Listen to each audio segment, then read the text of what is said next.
Hey gang, so we're down to the last of the loops that I'm going to talk about for now. This one is likely the most controversial, and this is going to be the combat loop. So a little longer intro this time because I feel like I should explain what this vid will and won't be. First off, while I'm going to discuss the meta here, it won't be the usual run this loadout or you're a noob sort of thing.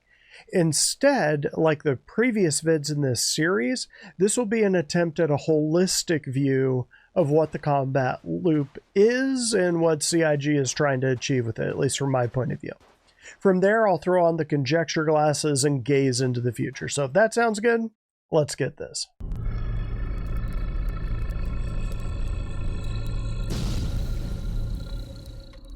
So where to start? Let's start at the caveat. So I start most of my vids this way, but definitely this one. I am just a dude on the internet. Unlike some of the bigger names among star citizen content creators, I don't have CIG devs in my chat or my comments, or at least none that I know of. And I kind of doubt they're even dropping by this tiny channel.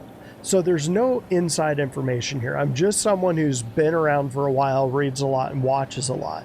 And I'm drawing my own conclusions from that. There's no information I have access to that you don't, other than my brain, I suppose. And I'm not sure if any of you would want that. So yeah, I am just a dude on the internet. For my own history, I've played and enjoyed PvP games going back to Doom, that would be the original, Quake, Counter-Strike, Delta Force, Joint Operations, X-Wing vs. TIE Fighter, and I guess in the more recent history, MechWarrior Online before I jumped into Star Citizen. But when I got into Star Citizen, it was because I was largely burned out on PvP. This isn't to say that I think Star Citizen won't have PvP. It absolutely will, and it should. Just that it seems like the aggressive PvP monster that was taking up headspace in my brain, that light is largely gone out, at least for now. I figure I'll just sit in-game and hire people there, and where that spark is still lit for them, let them do it for me, as opposed to me running out and doing PvP all the time, and I can focus on other aspects of the game that have kind of eluded me thus far in other games. And that's a part of Star Citizen 2, hopefully. One day. But anyways, my point was that I'm not some anti-PvPer or someone who doesn't really know anything about the combat loop. Just that for this particular game, I wanted to focus on something else for once. That said, let's get started. Chris Roberts has said a few times that he doesn't want there to be a meta in this game. Just so we all agree, that's pretty much impossible. There will always be a best ship in the verse running the best loadout, and that will definitely change from time to time as the devs go through and balance, but there will always be one combo that's slightly better than all the rest, and it will be the one that the competitive PvP folks will gravitate towards until the next meta rolls around. I think that much is probably obvious, but CIG will at least try to make the relative balance a matter of taste, rather than an obviously unbalanced ship that sits above all the rest. Okay, maybe not the F8. To that point, when it comes to balance, don't expect an Arrow to be able to solo an Idris for too much longer.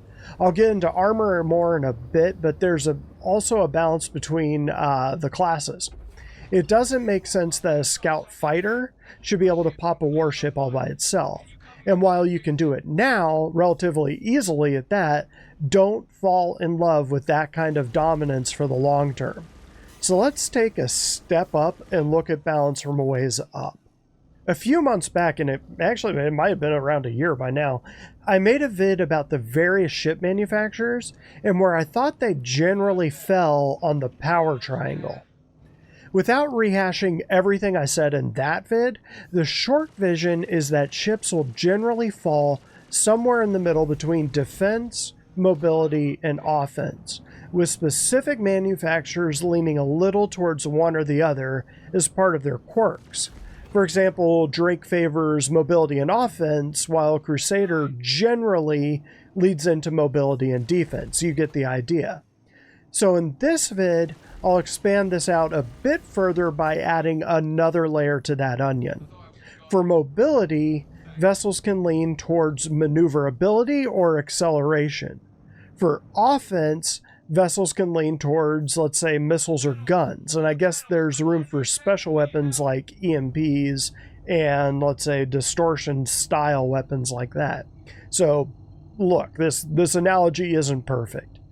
For defense, vessels can lean towards armor or shields. And again, you'll have things like the Terrapin that go real heavily into defense and have heavy armor and shields, but they're making sacrifices on the other ends of the triangle in order to compensate that. This is a game, and it's interested in game balance after all, and that's what I'm getting at here. Again, this is just a more granular way of looking at specific vehicles rather than manufacturers. For example, while Crusader leads towards, let's say, mobility and defense, the Mercury Star Runner leans heavier into acceleration and maneuverability, using that as its defense rather than heavy shields or point defense weapons. This kind of tweaking within the envelope of each manufacturer has already led to one of the coolest things in the game, at least to me. People have manufacturer loyalties already, and they aren't solely based on this ship is the most powerful in the game, but they like the aesthetics of Origin versus Drake, or Aegis versus Anvil, or Misk versus... Okay, so Misk ships need a little bit of help. Mirai, though, Mirai is sexy. So where was I? Right, internal balance on the manufacturer theme is one way CIG is adding balance in the mostly non-traditional way, and leading to whole collections of players who lean towards one playing style over another, leaning towards taste rather than just pure power. Beyond the individual manufacturers, there's also a balance in the role that ships play. Since this vid is primarily about combat, I'm going to focus on the rock, scissors, paper aspect of combat vehicle classes. Again, we have kind of a triangle here with fighters, bombers, and subcaps. Again, true warships like the Idris should be a very tough nut to crack, but not impossible for the bigger ships in that lineup, so the bombers and the subcaps. The question there would be if the bombers could survive the withering fire the bigger ships could lay down. And again, I'll be getting into armor in a second here, which I think will be an absolute sea change for how this game is played. For this section, fighters can kill bombers, but will have a hard time hurting subcaps. Bombers can kill subcaps, but will have a hard time against the more maneuverable fighters. And subcaps are just a danger to another fleet's medium to big ships. And in the case of something like a Hammerhead, deadly for the light fighters who can't take a hit like the larger vehicles can. I probably don't need to bash this one over the head for too long because a lot of other people have covered this, but there's other topics to get to, and I'm sure anyone playing this game for any length of time gets that kind of balance. Fighters add to this by having a triangle of their own, so it's light, medium, and heavy fighters. Heavies are tanks sacrificing maneuverability and acceleration for survivability and firepower. Lights go the other side of the equation, having smaller weapons and light to non-existent armor to give them a huge amount of mobility, both maneuverability and acceleration in most cases. And then you have mediums kind of slapped in between those two, more arms and armor than lights, but less maneuverability. But they're more maneuverable than heavies, but less tanky. In the long ago, one of the better ships for PvP was actually the Super Hornet. That kind of makes sense, at least in my brain, since it was tanky and had pretty respectable firepower without sacrificing a lot of maneuverability.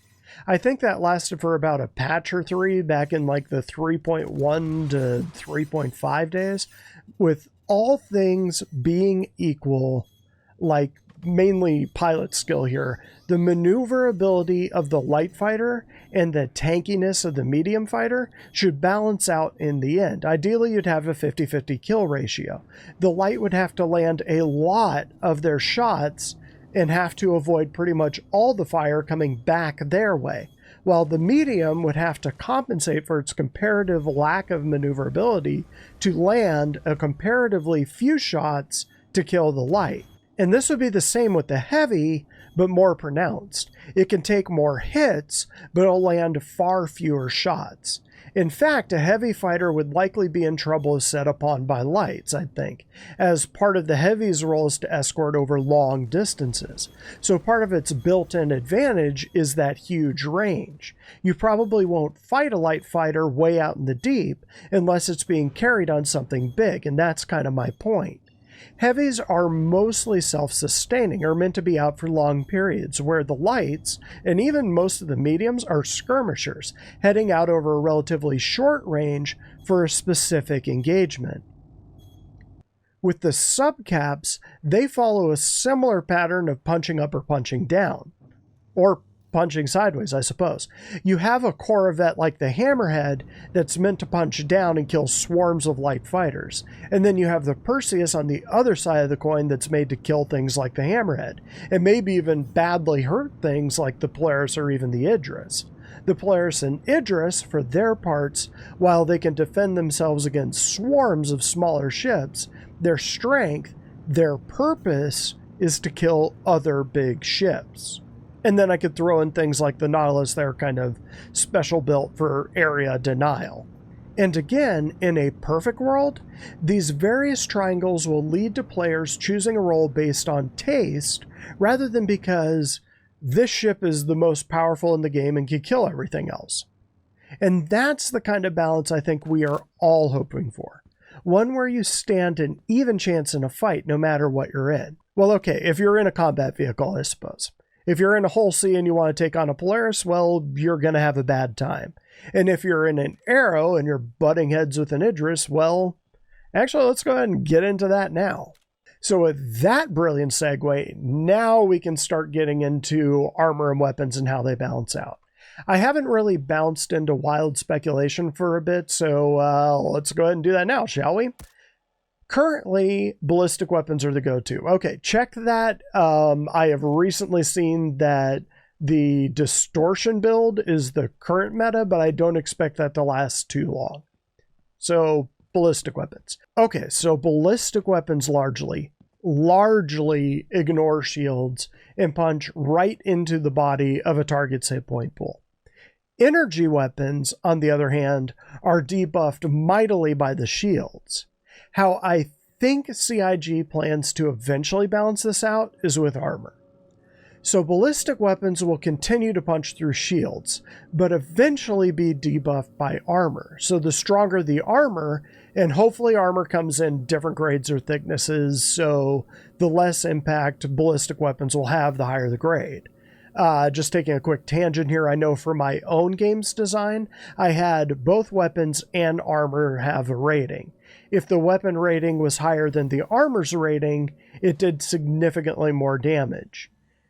If the ratings were equal, it would be just regular damage, and a higher armor rating halved the damage of that weapon.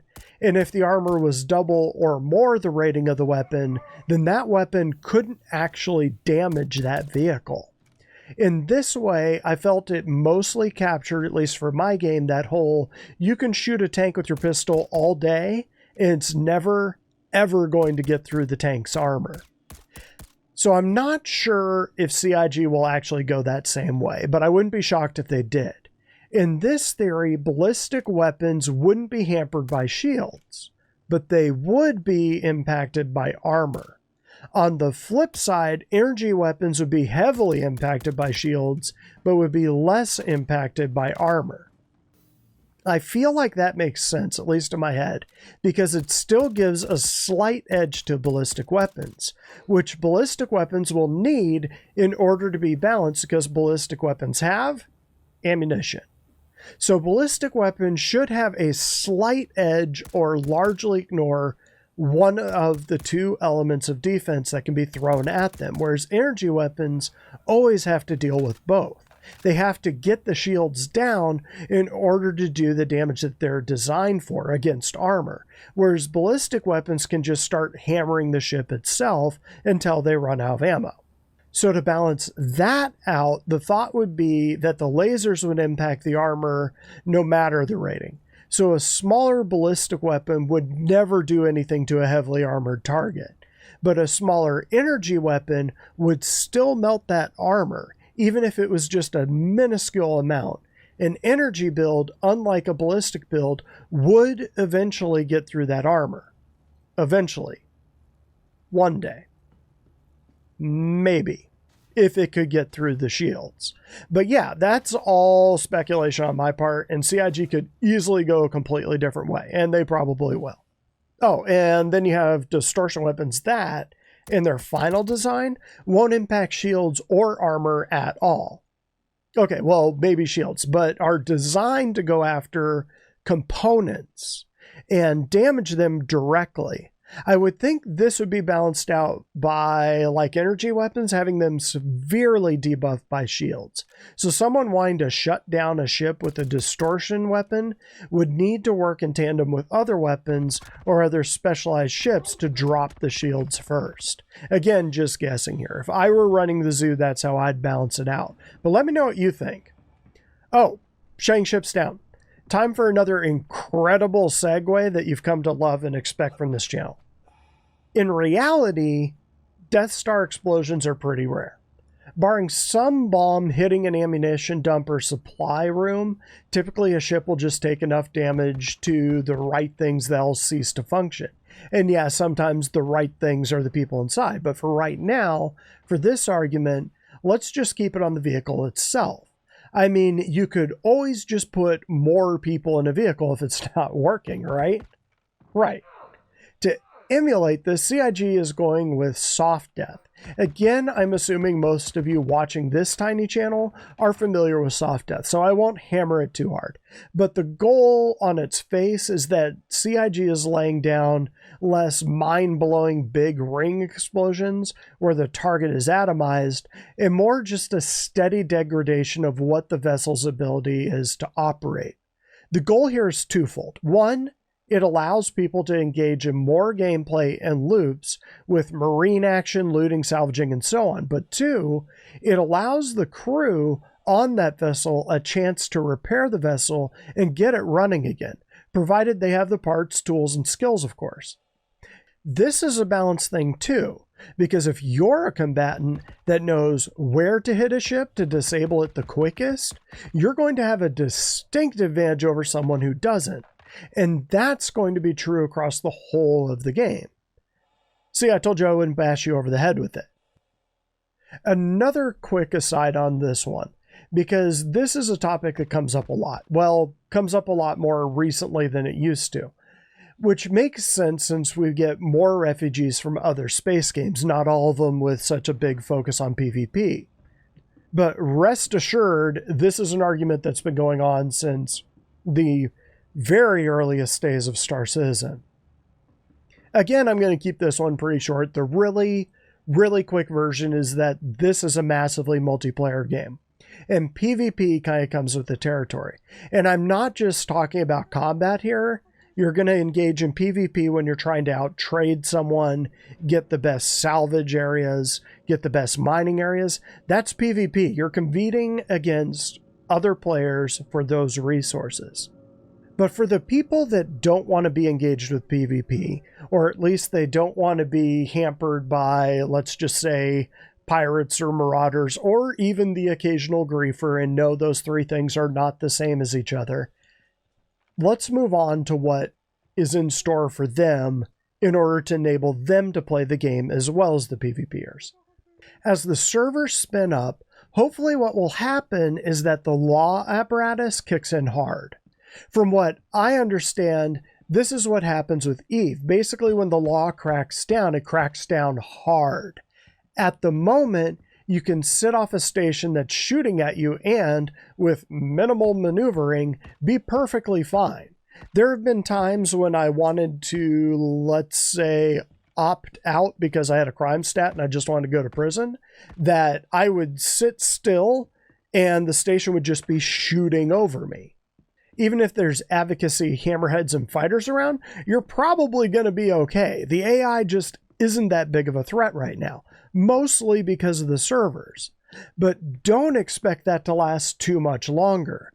You might have a year, maybe less, maybe a hair more of derp NPCs. But yeah, that's not a long-term thing. Eventually, those stations will be able to defend themselves. And those advocacy NPCs will be falling under quantum, meaning they'll have varying skills and abilities, but will not just mindlessly sit there while you shoot them, or mindlessly shoot at you in predictable patterns that are easily avoided.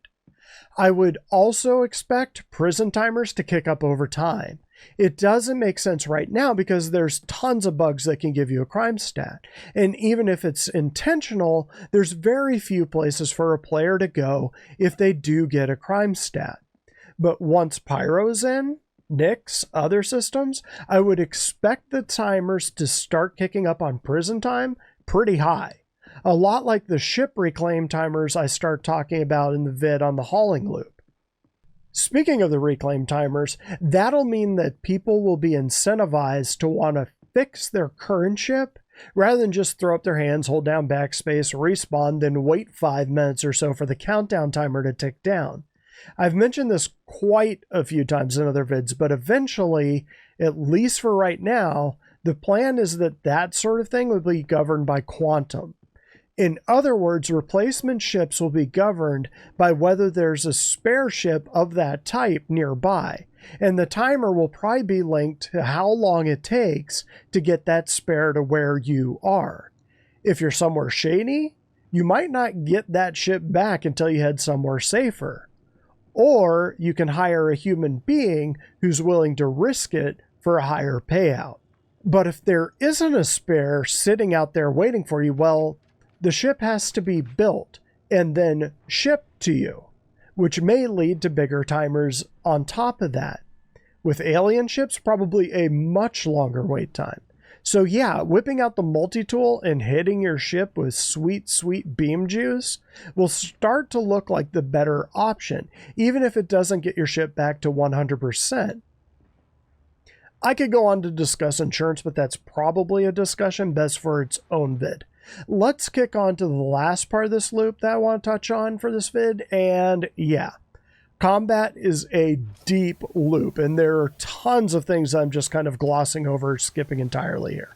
Feel free to blow up the comments with your own takes. Keeping with the theme on this series, I want to toss one last part of this loop in the mix. I've been saying that I think that CIG, rather than making several very similar game loops, should throw a wide net and come up with very different loops that appeal to very different kinds of players, particularly players that currently aren't playing the game. For example, with Salvage, I was hoping that CIG, and it looks like they've largely gone or are going this direction, would lean into the calmer, more procedural-based gameplay rather than the Twitch-based gameplay like mining. So far, so good. This calmer, more ordered gameplay that isn't based on keeping it in the green calls to players who want a different kind of loop. Mainly the kind of loop for people who like games like Hard Space Shipbreaker or, in its current iteration, like those pressure wash games.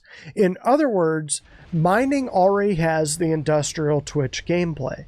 So why not call to a different kind of player with the salvage game loop? In the same thing, I think the big hologlobe you find on bigger ships might actually lean into a type of gameplay that currently isn't in the game. And yeah, I'm talking about real-time strategy games.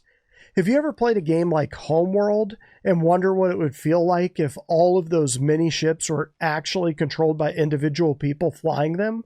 Or I guess any RTS for that matter. Think about StarCraft. What if you had that ISO overview of the battlefield and were telling actual players, move here, avoid this, attack this one specific unit, and so on? Sound cool? Yeah, I think so too. So I'm not sure that I'd want to do that loop 100% of the time for myself, but I would certainly jump over and do it occasionally from the bridge of my big Banu Merchantman, for example. But there are certainly some players out there who haven't even heard of Star Citizen yet that would be absolutely drooling over that opportunity to play a style of game that way. And CIG could rope them in too. that would be the hope anyways. More people in this happy little game community. Finally, since we're talking about combat, I felt like I'd take a second to mention Avenger 1, who's taking the plunge into becoming a streamer full-time. That's a pretty huge step, and like when Salty Mike did the same about a year back, I'll toss the voice of my tiny channel onto the pile. If you like A1 stuff, subscribe, leave comments, drive the almighty algorithm in his direction. I think he'll be just fine given the amount of coverage that he gets and the amount of people that often refer to him, but still a little signal boost never hurts. Also, I'm going to link his vid where he mentions this in the card in the upper right? Yes, the upper right. And I'll include the links to his vid in the description below. He is running a fundraiser for sick kids that is really cool. He's basically going to get them little game units that can be rolled into their rooms at the hospital. So that's really noble and cool, and I am totally on board with that. So definitely head on over there and click on it. Go and support it. And gang, that's all I got for this one. I have my eye on 2 other loops at the moment, and I should be rolling them out shortly, so stay tuned. Until then, like and subscribe, blah, blah, blah, blah, blah. You know what to do. See me next time.